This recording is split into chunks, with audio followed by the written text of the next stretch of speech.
26 de abril de 1986, Pripyat, na Ucrânia. O que aconteceu aqui ficará para sempre marcado na história da humanidade como o mais perigoso e desastroso acidente nuclear. Essa é a história dele.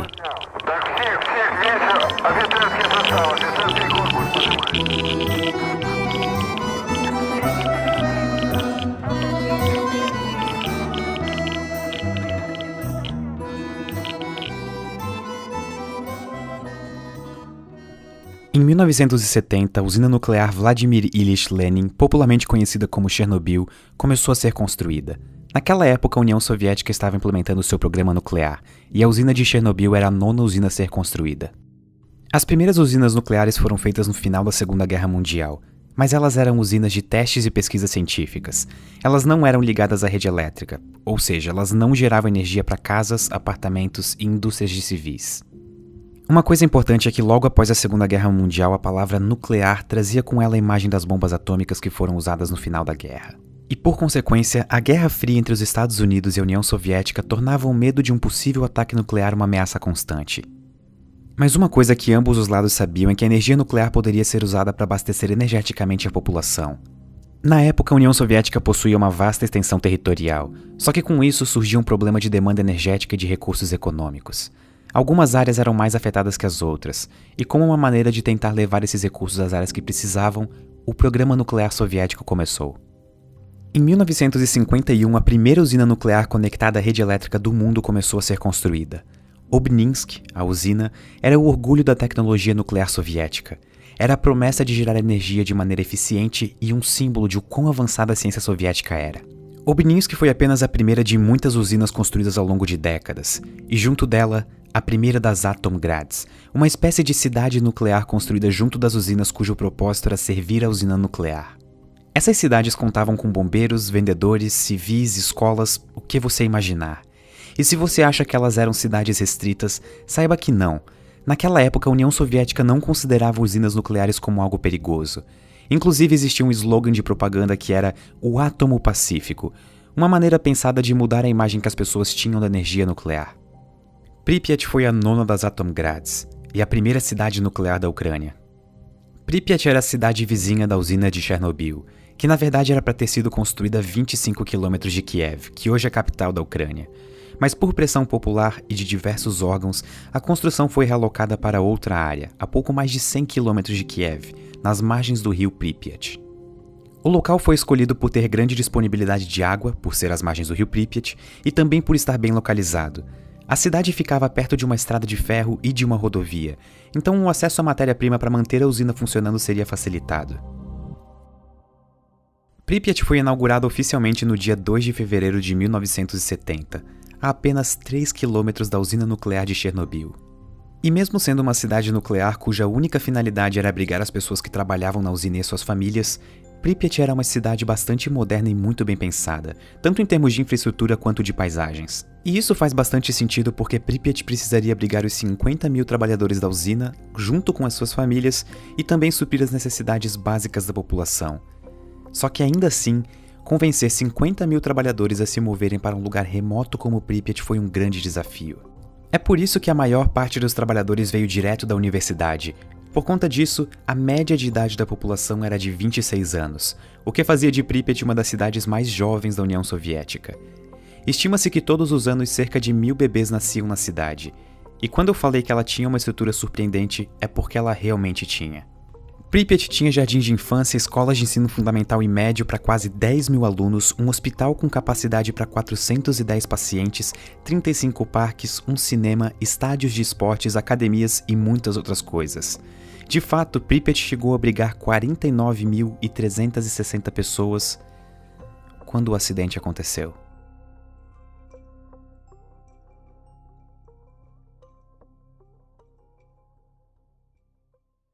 Só existe uma coisa pior do que um acidente nuclear. Um acidente nuclear evitável. A usina de Chernobyl usava um novo tipo de reator nuclear desenvolvido na União Soviética, o RBMK. Os reatores RBMK eram considerados bons na época por alguns motivos. Primeiro, eles eram extremamente baratos de serem construídos, o que permitia que eles fossem montados em série, e isso acelerava a expansão do programa nuclear soviético como um todo. Segundo, eles poderiam servir não só como gerador de energia elétrica, mas também como uma usina de produção de plutônio, que é um subproduto da operação de um desses reatores. O plutônio então poderia ser utilizado para projetos militares e até para fazer armamentos nucleares. Sendo eficiente financeiramente, possível de construir vários rapidamente e ainda usar como matéria-prima para armamentos nucleares no meio da Guerra Fria, fizeram dos RBMKs os reatores escolhidos pelo programa nuclear soviético. Mas eles tinham alguns problemas. Pensem em usinas nucleares como grandes máquinas a vapor. O funcionamento básico de uma é o seguinte: você tem o núcleo do reator, que é composto pelo combustível nuclear. Geralmente é urânio, como no caso de Chernobyl. O urânio, quando decai, gera energia como um subproduto, e é essa energia que queremos aproveitar. Nós fazemos isso colocando um cano de água perto do combustível. A energia liberada pelo decaimento do urânio aquece a água, que então entra em ebulição e vira vapor. E esse vapor é canalizado até uma turbina e faz ela girar. É aí que a energia elétrica surge. Você pode então canalizar esse vapor, resfriar ele até ele voltar a ser água líquida e repetir todo o processo. Enquanto o urânio no núcleo do reator estiver fissionando, ele vai continuar aquecendo a água, e é esse processo que aproveitamos para gerar energia com usinas nucleares. Na sua essência, a diferença entre usinas nucleares e usinas termoelétricas de carvão, por exemplo, é que ao invés de queimar carvão para gerar energia, você está usando o decaimento dos átomos de urânio. Mas um detalhe importante que torna muito mais complexo operar uma usina nuclear é a necessidade de um moderador e hastes de controle. Se você quer gerar energia elétrica para um país, não faz sentido você deixar que o urânio decaia todo de uma vez, ou então fazer com que ele nunca decaia e a água nunca vire vapor. Para isso, você adiciona um moderador, que no caso de Chernobyl era grafite. A função do moderador é simples, mas extremamente importante. Os nêutrons liberados no decaimento radioativo do urânio possuem velocidades altíssimas. Para garantir que a reação em cadeia da fissão do urânio continue por bastante tempo, você precisa desacelerar esses nêutrons para eles terem mais chance de serem absorvidos por outros átomos de urânio, e com isso, continuar a reação em cadeia. É importante notar que a diferença operacional de uma bomba nuclear de fissão e uma usina nuclear é que na bomba você quer que todo o combustível nuclear decaia rapidamente e libere a maior quantidade de energia no menor tempo possível. Para isso, você precisa de um combustível extremamente enriquecido e puro. Só que em uma usina nuclear, você quer que esse decaimento seja constante e ao longo de muito tempo, para continuar gerando energia pelo maior tempo possível. Só que a parte complexa é que átomos de urânio não vêm com botões de liga e desliga. Eles sempre vão estar decaindo, não importa o que você faça. E em um reator nuclear, isso pode ser um problema caso a reação aconteça mais rápido do que deveria. É por isso que existe outro componente no reator, as hastes de controle. A função delas é absorver os nêutrons para controlar as reações em cadeia. Um reator nuclear é uma delicada dança entre diversos componentes. Tudo tem que ser contabilizado e se você perde o controle do decaimento dos átomos de urânio, você tem problemas. Mas, se tudo isso for feito de maneira correta, você tem uma usina nuclear que funciona com um altíssimo nível de segurança e baixíssima probabilidade de acontecer um acidente. Mas infelizmente esse não era o caso dos reatores RBMK. O próprio design deles favorecia várias situações que reduziam a segurança e integridade dos reatores. Como nós vimos antes, os reatores soviéticos usavam água para resfriar o núcleo, mas eles também utilizavam grafite como um moderador. E isso é peculiar, porque a água já é tanto um moderador de nêutrons quanto um absorvedor. O fato de os reatores RBMK possuírem grafite como moderador criava uma situação perigosa, o coeficiente de vazio positivo. Basicamente, todo reator que usa água para ser resfriado possui uma quantidade de vapor dentro dele. Uma das razões pela qual isso acontece é porque a água é aquecida e gera bolhas de vapor. A razão entre o líquido e o vapor em um reator é chamada de fração de vazio. E essa fração, por sua vez, pode ser positiva ou negativa. Uma grande parte dos reatores nucleares do mundo utilizam água tanto para resfriar os reatores quanto para moderar os nêutrons. E a água é um elemento especial, porque além de moderar os nêutrons, ela também absorve eles. E isso gera um coeficiente de vazio baixo ou negativo. Esse caso é bastante seguro, e o motivo disso é bem simples. Nos reatores que usam água, ela está fazendo 3 funções ao mesmo tempo: absorvendo nêutrons, moderando nêutrons e resfriando o núcleo. A consequência disso é que se por algum motivo você tira a água do reator, ele para. Sim, você perde a única coisa que estava absorvendo os nêutrons e segurando a sua reação. Mas você também perde a única coisa que estava moderando os nêutrons e fazendo a reação acontecer. Isso é seguro. Só que no caso dos reatores RBMK, grafite era usado como moderador. Então, além da água que já faz o papel de moderador, você tinha grafite desempenhando esse papel. E isso pode ser perigoso. Em um reator como o de Chernobyl, se você por algum motivo fica sem água, você perde o que estava absorvendo os nêutrons. Mas o moderador de grafite ainda está lá, então a reatividade aumenta e você perde o controle da reação. Com essas e outras falhas de segurança, um acidente nuclear em Chernobyl ou em qualquer outro reator RBMK russo era não só uma possibilidade, mas uma questão de tempo.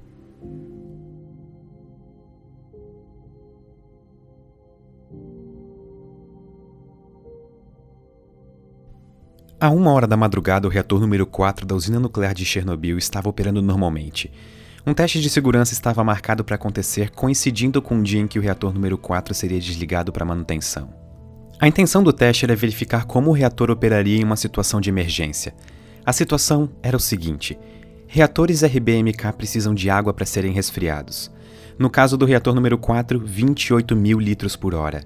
Essa água toda era bombeada por bombas de água, mas elas precisam de eletricidade para funcionar, que curiosamente era alimentada pelo próprio reator. Então, se ele parasse de funcionar ou houvesse alguma situação emergencial em que a energia elétrica fosse perdida, a usina tinha 3 geradores de diesel à disposição. O problema é que esses geradores levavam de 60 a 75 segundos para atingir a velocidade total necessária para fazer as bombas de água funcionarem. Isso significa que em uma emergência os reatores ficariam praticamente 1 minuto sem água, o que seria desastroso. Isso era um risco de segurança inaceitável. A solução encontrada foi usar a turbina que, quando o reator fosse desligado, ainda estaria girando por causa do vapor de água que ainda estaria sendo formado no núcleo. Essa turbina, teoricamente, poderia fornecer 45 segundos de eletricidade para as bombas de água, mas isso nunca havia sido testado. Então, para realizar o teste, os operadores começaram a diminuir aos poucos a potência do reator. Às 13h05, 12 horas depois do início do processo, o reator estava operando com 50% da potência normal. Às 14 horas, a última redução na potência seria feita e o teste começaria, deixando o reator operando a 30% da capacidade normal. Mas inesperadamente, os controladores da rede elétrica em Kiev pediram para o teste ser interrompido porque haveria uma alta demanda energética e, portanto, o reator precisaria estar funcionando. Os operadores de Chernobyl deixaram o reator operando a 50% da potência por mais 9 horas. Às 23h04, os controladores em Kiev permitiram que o teste continuasse. E é aqui que as coisas começaram a dar errado. O teste era para ser feito durante o dia, com uma equipe devidamente preparada. Mas naquele horário, o turno do dia já tinha ido embora e quem continuaria o teste seria o turno da noite, que não estava preparado. Às 0 horas, o novo turno havia assumido o teste. Entre as pessoas na sala de controle estavam Alexander Akimov, chefe do turno noturno, Leonid Toptunov, o operador das hastes de controle, e Anatoly Dyatlov, o chefe engenheiro da usina de Chernobyl. Para o teste acontecer, o reator precisaria estar operando a 700 MW. Essa potência foi atingida às 0h05. Só que dentro do reator, um dos subprodutos do decaimento radioativo, o xenônio-135, que absorve nêutrons, estava começando a se acumular. Isso é um processo conhecido como envenenamento do reator, e a consequência disso é que a potência continua a diminuir apesar de os operadores não terem feito mais nenhuma alteração. Às 0h28, o supervisor do turno noturno, Alexander Akimov, começou uma discussão com o chefe engenheiro da usina, Anatoly Dyatlov. Akimov dizia que o manual mandava que a potência do reator não poderia ser menor do que 700 MW, mas Dyatlov, que tinha um cargo maior, dizia que 200 MW seriam seguros. Como Dyatlov tinha um cargo maior, ele tinha a última palavra. E o teste seguiu. A potência do reator continuou a cair por causa do envenenamento de xenônio, quase chegando na potência para desativar o reator. Quando ela chegou em 5% do mínimo necessário para realizar o teste, os operadores da sala de controle decidiram tirar a maioria das hastes de controle para fazer a potência aumentar. O reator estava cada vez mais instável. Apesar de eles terem conseguido novamente atingir a potência de 200 MW, o envenenamento por xenônio estava cada vez maior. À 1h21 da manhã, um dos trabalhadores que estava próximo ao reator notou que a tampa das hastes de controle estavam pulando sem parar em cima do reator. Detalhe: cada uma dessas tampas pesava 350 kg. Com quase todas das 211 hastes de controle removidas do núcleo do reator, o teste começou à 1 da manhã, 23 minutos e 4 segundos. Nesse ponto, todas as bombas de água que resfriavam o reator estavam funcionando com pouca energia. Isso diminuiu a quantidade de água que conseguia chegar no sistema. E é aqui que entra o coeficiente de vazio positivo. Bolhas de vapor começaram a se formar na água que deveria resfriar o núcleo.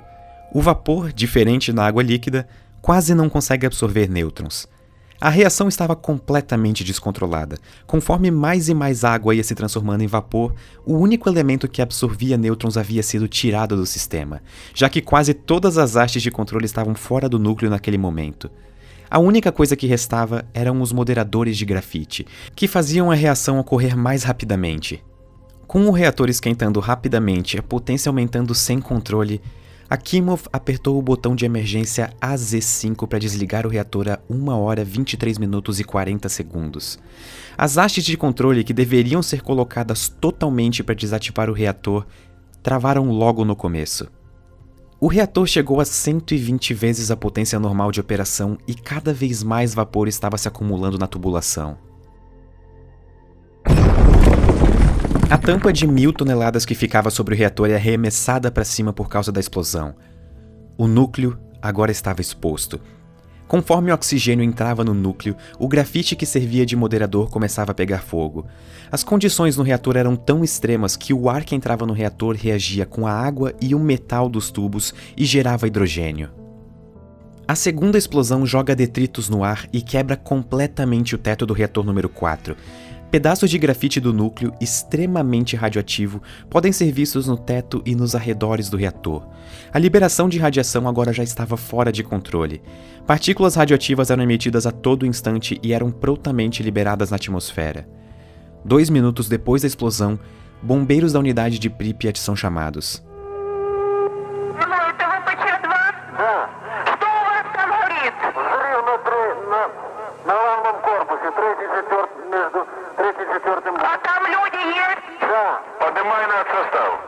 Um dos primeiros bombeiros a chegar no local foi Vassily Ignatenko. De acordo com a sua esposa, Lyudmila Ignatenko, os bombeiros foram chamados sem saber exatamente qual era o tipo do acidente que havia acontecido na usina. Sem nenhum tipo de proteção especial, muitos dos bombeiros lutavam bravamente contra o fogo, muitas vezes chutando blocos de grafite extremamente radioativos que estavam espalhados pelo chão ao redor da usina. Aproximadamente às 6h35 da manhã do dia 26, os focos de incêndio já estavam controlados, com exceção do reator 4, que continuaria pegando fogo por vários dias. Nesse ponto, pelo menos 186 bombeiros haviam sido chamados. Ainda pela manhã, os bombeiros foram levados ao hospital local de Pripyat, com sintomas de síndrome aguda da radiação. Mesmo sendo uma cidade cujo propósito era servir a usina de Chernobyl, Pripyat não tinha como atender a todos aqueles bombeiros e pessoas. As roupas que eles usaram estavam contaminadas e emitiam grandes doses de radiação. Elas foram tiradas e jogadas no subsolo do hospital, e elas continuam radioativas até hoje. Durante a noite, eles foram levados para o Hospital número 6 em Moscou, um hospital especializado em radiologia. Radiação é invisível, não tem gosto, não tem cheiro e não emite som. Os bombeiros e operadores da usina logo começaram a apresentar sintomas como vômito, náusea e, em alguns casos, confusão mental. Dependendo da dose de radiação absorvida pela pessoa, esses sintomas podem aparecer após horas ou dias. No caso de alguns bombeiros e operadores de Chernobyl, isso aconteceu em minutos. O problema acontece por causa da radiação ionizante. Ela consegue tirar elétrons dos átomos, e uma das consequências disso é a alteração do DNA das células. Como resultado, elas não conseguem mais funcionar corretamente. As proteínas necessárias para o funcionamento das suas células param de ser sintetizadas. As células que compõem o seu corpo começam a morrer. A Lyudmila Ignatenko conta que, ao chegar no hospital número 6 em Moscou, ela ficou surpresa com a condição do marido, Vassily Ignatenko. Ele parecia estar bem, como se até estivesse melhorando e saudável. Mas infelizmente, ele e os outros bombeiros estavam na fase latente da síndrome aguda da radiação. Apesar de parecerem estar melhorando, dentro dos seus corpos as células da medula óssea estavam morrendo. Com isso, o seu corpo para de produzir as células do sangue, entre elas os glóbulos brancos que servem como a nossa proteção contra infecções. Com um organismo extremamente debilitado e sistema imunológico praticamente inexistente, começa a próxima fase da síndrome aguda da radiação. Nela, os sintomas anteriores podem voltar: vômito, náusea. Mas o que realmente marca essa fase é que os últimos glóbulos brancos do seu sangue começam a morrer, e eles não são repostos porque a sua medula óssea não funciona mais. E sem plaquetas para ajudar na coagulação, o corpo começa a sofrer com hemorragias. O seu sistema digestivo para de funcionar, e você não consegue mais comer. As células do seu corpo vão morrendo uma a uma porque não conseguem reparar o dano que foi feito pela radiação ionizante. Em menos de 2 semanas, o dano irreparável que a radiação fez no corpo leva à morte do paciente. Essa é o que acreditamos ser a primeira imagem tirada do acidente, e a única que ainda existe daquela manhã. O fotógrafo se chamava Igor Kostin. Você percebe a quantidade de grãos nessa imagem? Isso provavelmente foi causado pela radiação. Uma coluna de fumaça continuava a emanar do reator, e essa fumaça levava partículas extremamente radioativas para a atmosfera e estava contaminando Pripyat e as cidades ao redor. Quando questionados sobre o nível de radiação ao redor da usina, os dosimetristas reportaram 3,6 Roentgens por hora. O detalhe é que essa era a medição máxima daquele medidor específico. A radiação ao redor na usina na verdade chegava a 30.000 Roentgens por hora. Mesmo sabendo que 3,6 era o valor máximo daquele medidor, o chefe da usina, Viktor Byukhanov, reportou a Moscou que o acidente foi pequeno e estava sob controle. Só que, de verdade, ele estava fora de controle.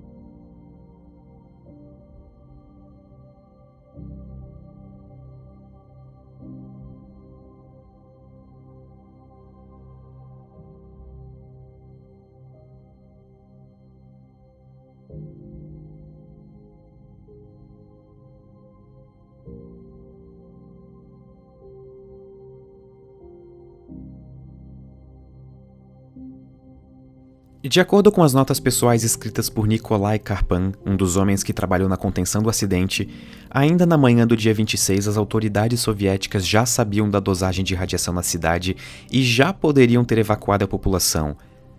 O que não aconteceu. O acidente nuclear de Chernobyl era um segredo de Estado, e não demorou muito para tropas e mais tropas soviéticas chegarem na cidade, que chegou até a ser cercada.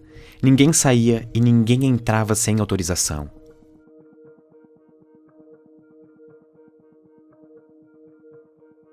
A evacuação só começou na tarde do dia 27 de abril, depois de as autoridades soviéticas não falarem nada para os residentes de Pripyat por praticamente 36 horas. Os habitantes de Pripyat foram instruídos a levarem apenas itens pessoais, já que a evacuação supostamente seria por apenas 2 ou 3 dias. Mais de 1.200 ônibus foram utilizados para evacuar algo entre 40 e 45 mil pessoas que estavam na cidade. Elas não sabiam, mas nunca mais voltariam para casa.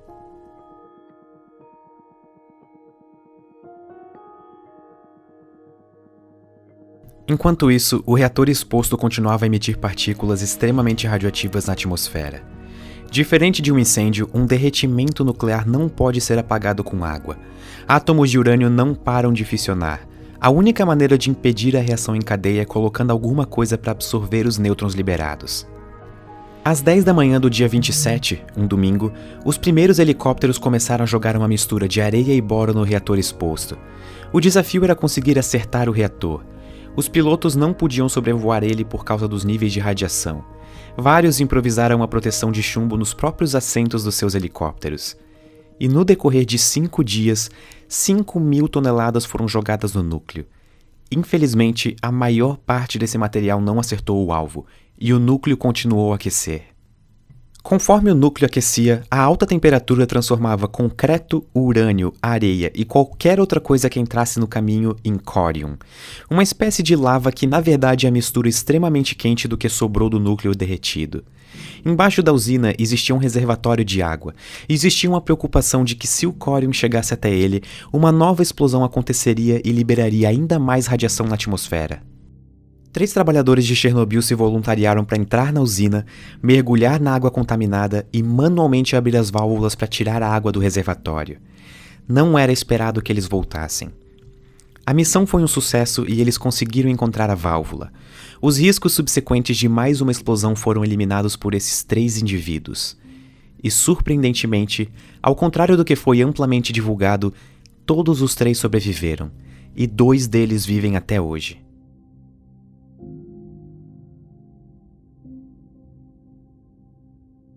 Com o perigo imediato de novas explosões eliminado, ainda restava um problema: o núcleo do reator. O teto do reator número 4 foi destruído com a explosão, e por isso o núcleo ainda estava exposto, continuando a contaminar as redondezas. Para acabar de vez com esse problema, uma solução prévia foi pensada: construir uma estrutura, uma espécie de sarcófago, que selaria o reator do ambiente ao redor. Mas para começar a construção, os arredores do reator ainda precisavam ser limpos para ficarem mais seguros para os trabalhadores. A explosão colocou aproximadamente 100 toneladas de detritos radioativos no teto da usina. A única maneira de tornar possível a construção do sarcófago seria limpando esses detritos antes. No começo, as autoridades soviéticas tentaram usar robôs para limpeza. Um deles era uma versão modificada dos robôs do programa espacial soviético, construídos para serem operados na Lua. Em um momento, até um robô especial alemão chegou a ser utilizado. Mas tinha um problema: os robôs paravam de funcionar por causa da radiação. Ou a radiação acabava com os circuitos eletrônicos dos robôs, ou eles ficavam presos nos destroços. Era uma situação delicada. Em um estágio do processo, chegou-se à conclusão de que os melhores robôs que existiam eram seres humanos. Os chamados biorobôs. Pessoas tiveram que fazer o trabalho que nem robôs conseguiam fazer. Eles faziam parte de um grupo conhecido como liquidadores, cuja função era ajudar na contenção e recuperação das áreas afetadas pelo acidente. Vestidos com roupas especiais, eles usavam pás e só podiam ficar de 40 a 60 segundos no telhado do reator removendo destroços. No final desse intervalo, eles eram pagos e enviados para casa. No final do processo de limpeza dos telhados, apenas 10% foi feito por robôs. 90% dos destroços foram retirados por seres humanos. Ao todo foram necessárias quase 5.000 pessoas para o serviço. Os trabalhadores receberam, em média, 5 vezes a dose de radiação que uma pessoa recebe em um ano nesses 40 segundos no telhado. E foram eles que permitiram o início da construção do sarcófago. Enquanto o sarcófago era construído, um dos maiores feitos de engenharia do século, helicópteros dispersavam pelas áreas afetadas uma solução cujo propósito era fixar as partículas radioativas no solo. Esse solo seria cavado e colocado em outros lugares, descontaminando a região. Todas as estruturas da cidade, incluindo prédio, ruas e o próprio chão, tiveram que ser descontaminados. Nada entrava ou saía da cidade sem antes receber uma meticulosa inspeção em busca de contaminação radioativa. O que fosse muito difícil de ser descontaminado, como casas, era tombado e enterrado. Mais de 600.000 pessoas trabalharam ao longo dos meses seguintes ao acidente na descontaminação das áreas afetadas. Todos os veículos, incluindo helicópteros e tratores, ou foram enterrados ou permanecem em um pátio abandonados. Eles nunca poderão sair da cidade, embora vários deles ainda funcionem, por causa das partes extremamente radioativas. Eles estão contaminados. Dizem que em uma guerra são os vencedores que escrevem a história. Só que no caso de Chernobyl, não existem vencedores para escrever essa história. O mundo inteiro perdeu. Antes uma cidade que abrigava 50.000 pessoas, hoje Pripyat é uma amarga lembrança de um dos episódios mais desastrosos da história. Uma cidade completamente abandonada, em que muitos dos locais estão exatamente como foram deixados no dia 27 de abril de 1986. É difícil de estimar exatamente o número de casualidades decorrentes do acidente. O número oficial divulgado pelas autoridades soviéticas é 31, e esse número é mantido desde 1986. Mas esse número só engloba os trabalhadores e bombeiros que pereceram diretamente como decorrência do acidente. Embora seja difícil de contabilizar as pessoas afetadas no longo prazo, algumas estimativas colocam esse número na casa dos 4.000. Outras, organizadas por grupos de sobreviventes, instituições científicas e ambientais, sobem esse número para 93.000. Mas essa não é a única consequência do acidente. Existe um país pequeno chamado Bielorrússia, com uma população de 10 milhões de pessoas. Como resultado do acidente, o país perdeu 485 vilas e assentamentos. Durante a Segunda Guerra Mundial, o país perdeu 1 de cada 4 habitantes. Hoje, 1 em cada 5 bielorrussos vivem em terras contaminadas. Uma zona imensa foi interditada e continua interditada até hoje. Ela é chamada de Zona de Exclusão de Chernobyl e compreende aproximadamente 2.600 km². Mas, surpreendentemente, Chernobyl não é uma história só sobre energia nuclear. Chernobyl também é uma história política e de engenharia, e também das pessoas que mais sofreram e ainda sofrem com o acidente. Usinas nucleares não são simples, e a segurança deve ser máxima e sempre priorizada, diferente do que era feito na usina de Chernobyl e nos reatores RBMK russos. Pripyat é um testemunho perpétuo do preço que se paga quando não fazemos nada disso direito.